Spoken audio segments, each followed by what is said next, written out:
Yeah, what's I'm not sure about gimmick? any other sports, but hockey's a weird sport when it comes to throwing stuff on the ice. Yeah. I think. We've seen Catfish, Nashville. Did it last start? year. Did it start with Scott Mellenby in Florida? Yeah. Is that where it started? Yeah. He killed a rat in the dressing room, and then in the '96 playoffs against Colorado. Yeah. In the finals, Yeah. he killed a rat in the room, and now they threw plastic rats every time they scored, or he scored. rubber rats. Yeah, rubber rats. Yeah. Every time he scored, I think it happened that playoffs, not that series, because they were throwing it throughout the playoffs. I thought, Possibly. if I recall, I could be wrong. Could just be the finals. I have to look, but yeah, I think that's neat when little stuff like that happens. Yeah. Like octopus and Salmon. Who throws salmon or like fish? That's Nashville. Catfish last year. Yeah. In the playoffs. Yeah. They started throwing catfish. That's kind of. I know It'll be all over them. Well, it's like, why? Like, is catfish really popular in Nashville? It must be. Must be. I don't know. I'm not from there, so I don't know. I'm trying to draw on the ice or something. Yeah, they're throwing singers on the ice. Oh shit! But exactly. trying to think. Guitars on the. Yeah, start throwing instruments. Yeah. Yeah. I'm trying to think if there's anything else. Obviously in Alberta we've had Alberta beef thrown on the ice. Yeah. I believe that was in Anaheim though. Oh, probably. I think Was it? No, I think it was in. Was it in Edmonton? Maybe it happened. It was 06. Maybe it happened, and then they took it on the road, maybe or something. I remember that though. I remember Alberta beef being thrown on the ice or something. I just don't get how you would sneak something like that in. I've been to how many games in my life, and I'm like, how would I sneak a pack of steaks in my underneath? Like, well, especially now. Well, yeah, I went to the new Oiler, and there's you got to walk through metal detectors and stuff now. So meat detector. Yeah, freaking meat detector. But yeah, that's kind of been. Maybe that's their gimmick now for their fans. I don't know. Okay, it might be one thing to sneak like a steak. Yeah. Catfish aren't that small. No. Neither is an octopus. Like, how do they get them in? Like, well, I think the octopus is Detroit's thing. Oh, well, maybe the catfish they let them. Yeah, maybe it's. Apparently, they're throwing catfish in Pittsburgh. Oh, really? Some Nashville fans. I thought, maybe not. Oh, yeah, maybe. See, I can't see that being allowed. Pittsburgh fans. This is my seeing eye catfish. Yeah. Why is he dead? Vancouver's got the green guys. Yeah, I guess teams have their gimmick. Yeah. Those two green guys that are by the penalty box. Yeah. Obviously, those are season ticket holders. They're always there. Or unless you have to address if you sit in that seat. Yeah, these are the green guy seats. You have to wear these suits. What seat are you in? Oh. Come here. Yeah, come here. We gotta get you fitted. Yeah. I think there's yellow ones in Nashville. I think you're right, yeah. Oh, what? Or somewhere else, yeah. Yeah. Oh, but shouldn't copy, I don't think. Yeah. I think that's kind of neat. I'm trying to think. I know Edmonton has the guy who looks like Willie Nelson, I think it is. He has like ponytail and a scraggly beard. Yeah. He's always with Hunter. Oh, okay. Dirt guy. Dirt guy. If that's Toronto's thing, we'll see this playoffs. Oh, yeah. I think he'll be there. I think he was trying to quit smoking. Yeah, I know. He's not Dirt guy anymore then. No. Oh, man. You can just have an unlit one, I guess. Hockey teams and their gimmicks. He'll have a carrot this time because he's trying to quit. Yeah. Popeye smokes. Yeah, exactly. It's kind of funny. They were interviewing him, and they're like, so what made you decide to have a smoke hanging out of your mouth? And he's like, oh, it's just stressful, going into overtime. That's awesome. Just felt the urge. It just becomes famous because you got a dart hanging out of his mouth at the right time. That's awesome. Yeah. Yeah, it's kind of neat, I was a little too young for an inaugural team. Kind of neat to see how Vegas is going to shape their identity kind of thing. Mm-hmm. I mean, they already have a mascot, which is kind of pretty early. Well, they got a mascot. They got a winning team. Yep. They're going to have home ice advantage in the playoffs, which they're great at home. Yeah. They got a guy in the top 5 in, not points, but goals. Yeah. Wild Bill. That's his nickname. Yeah. It's crazy. No matter what happens, they could get swept in the playoffs and it'd still be a successful season. So yeah, it's a step in the right direction. But it's crazy. The greatest inaugural team in, I don't know if it's sports history, but definitely NHL history. Mm-hmm. I heard that Vegas has more wins this year than the first 3 seasons of the Capitals, Yeah, I've heard that too. or something like that.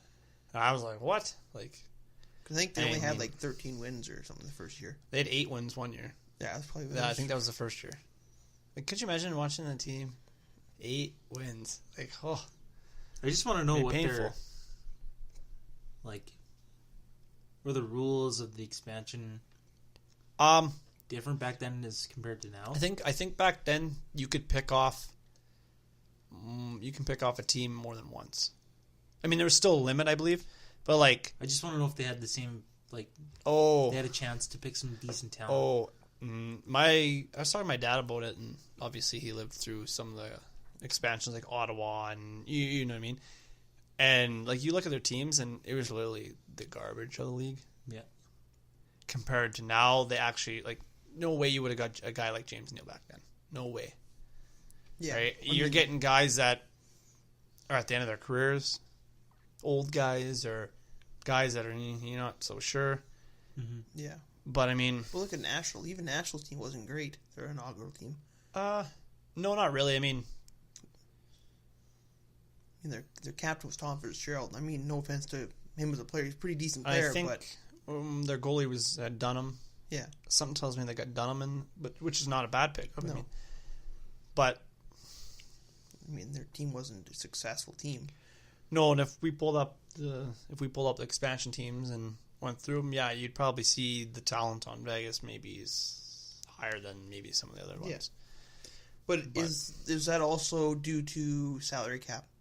Oh, I think it is. For sure it is. Mm-hmm. Because there's a salary cap, so you gotta. Because let's be honest, salary in a non-salary cap league, You can protect all your good guys. Marc-Andre Fleury would probably still be a Penguin, possibly.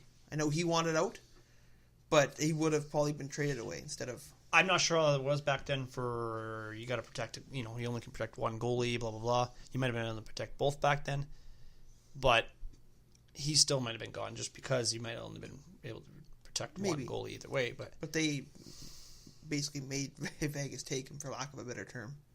Like, they gave them a conditional pick to take him, I believe. So, like, without salaries and stuff, they probably would have been okay if he stays. Well, whatever. But I mean, we're talking about William Karlsson, Richard.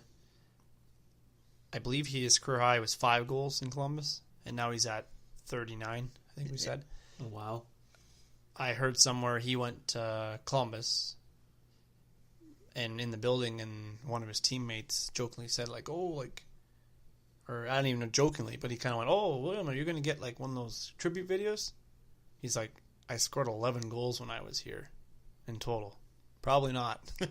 So, yeah. And it goes to show, is he a star, or is this just a case of they don't really have much other guys, so he kind of just is the guy? Is it a case of Olli Jokinen? I guess is what I can think of.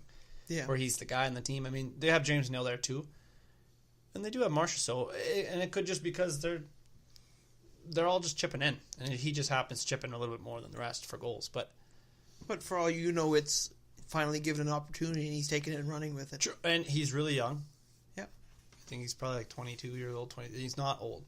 Because he's probably, in... I mean, talk to me next year at this time when we're doing this show, and we'll see where he's sitting. Yeah, that's true. Is he going to be sitting above 30, or is he going to just be back around the 10 mark? What do you think about it? 1 year, but... when you're only, in Columbus, or, he probably was playing third-line minutes, probably. Yeah, and I'm, like I said, I think this might be his third year, maybe? I'm not sure. Yeah. So, who knows how his career will go. Maybe he'll... he's like you said, he's played 2 years, but this kind of maybe next year will be his quote unquote sophomore jinx because people know about him now. I don't know. Like, I mean, yeah, it's hard to. Like I said, next year at this time we'll see. Yeah, we know about the other guys on the. I mean, the 3 guys ahead of him, Malkin, Laine, and Ovechkin, they'll probably be there again. Yeah. Right, Eric Stahl, he probably won't be quite as high, but he might have another good year. He had a great year last year too. So, yeah, he's been reborn kind of in Minnesota. Yeah, which is really, really good for him. I mean, needed a change, and then he got it, and that's good.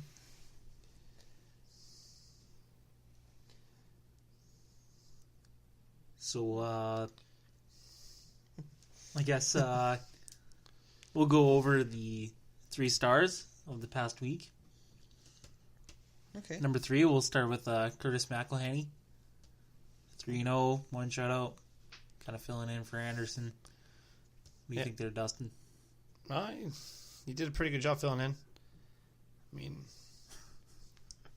He did his job, right? Yeah, he did what we asked. He put him in there, and he got us the wins and pulled us out of a little bit of a slump we were having.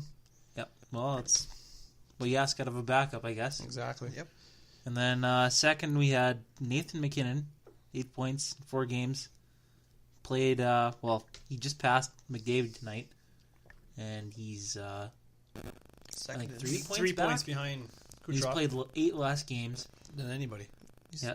12 game point streak right now he's on. Or I guess if you got points tonight, 13. He got 2 tonight that I know of. So, that's impressive for him too. And he's sitting at about 1.3 points a game. Which leads the league, I heard. Yeah. He's just been since the Duchesne trade. He's just coming into his own. You gotta took give the him team by the throat. You gotta give him the heart. Yeah, I think so. I think you do, and that's no takeaway from any of the other guys. It's just, I honestly take McKinnon off Colorado. I don't think they're even close to the playoffs. I think they're sitting where Chicago and them tomorrow. They're not the bottom, but they're They still got some. like you were saying. You were saying some of the other guys They have have pretty good. good supporting cast. Landeskog. Nieto's not bad. Yeah, I think Soderberg. it's this other line mate, right? No, it's Rantanen and Landeskog. Oh, okay, yeah. But you have this, Nieto and Soderberg, and Yeah, Soderberg. they've been pretty successful with guys like Johnson, who just returned and stuff like that. And Tyson Berry's coming to his own Varlamov's too. been winning too. Bernie's hurt, so Varlamov's been winning. Yeah, So Varley's the number one, but Bernie kind of took over when Took over. Varlamov got hurt. and then now that so you have That's a good. 1 and a 1A goalie going in the playoffs. It's no harm in that. Well, especially for a goalie like Bernie taking a risk on a guy. And so far it's looked okay, and I think you're paying him pretty cheap. So I think so. Yeah, exactly. And then first star, we have Alex Pietrangelo. 11 points, 4 games. Big couple 3-point games.